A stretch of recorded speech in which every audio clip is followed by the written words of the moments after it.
I spoke with Sourabh Gupta earlier for more on the modernization of the PLA. He is an international relations specialist focusing on the Asia-Pacific region at the Institute for China-America Studies.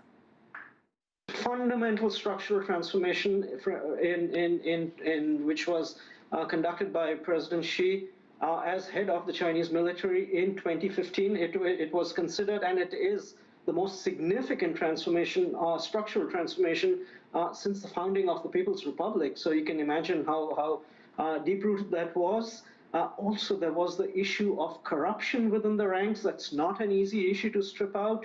And so, I mean, there are a lot of internal challenges and external challenges which the PLA is dealing with and is continuing to deal with, particularly with this, what I would term as the revolution in military affairs internationally. And so the PLA cannot afford to have the technology gap between its and other militaries expand, particularly with the US. And the PLA has been making these transformations and will continue to do so for quite some time.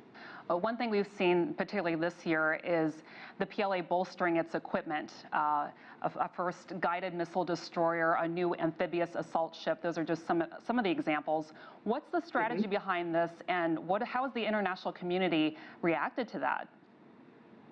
There are two strategies out here. One is in its near seas, in the area surrounding China. It has always had this area denial strategy, but it has to move from just pure area denial to actually winning limited fights in these arenas. And so we need to have not just a defensive strategy, but a strategy which also puts a premium on offense. And therefore, particularly in the neighborhood, in terms of cross-straits affairs and in terms of protecting its core interests, the PLA needs to go from defense to offense and be capable of doing that. And that's the transformation which is happening with many of these systems. Frankly, I would say in the South China Sea, given the amount of ships the PLA can bring to bear, given its missile forces, it enjoys a dominance, frankly, now in the South China Sea vis-a-vis the United States.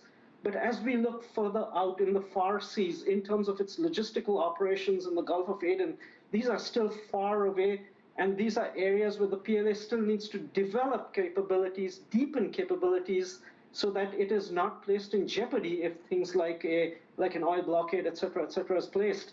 And so those are the two fundamental fronts in which the PLA is moving. It's in terms of winning nearby and in terms of being able to hold the line in terms of more distant operations.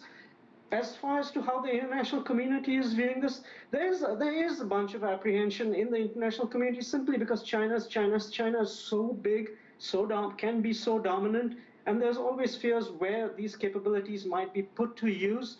But there's also an understanding China has core interests and it has the right to develop these, and particularly given that its economy is developing at a pace faster than its military, I think it's perfectly legitimate, the scale and the size of the buildup of the military modernization of China.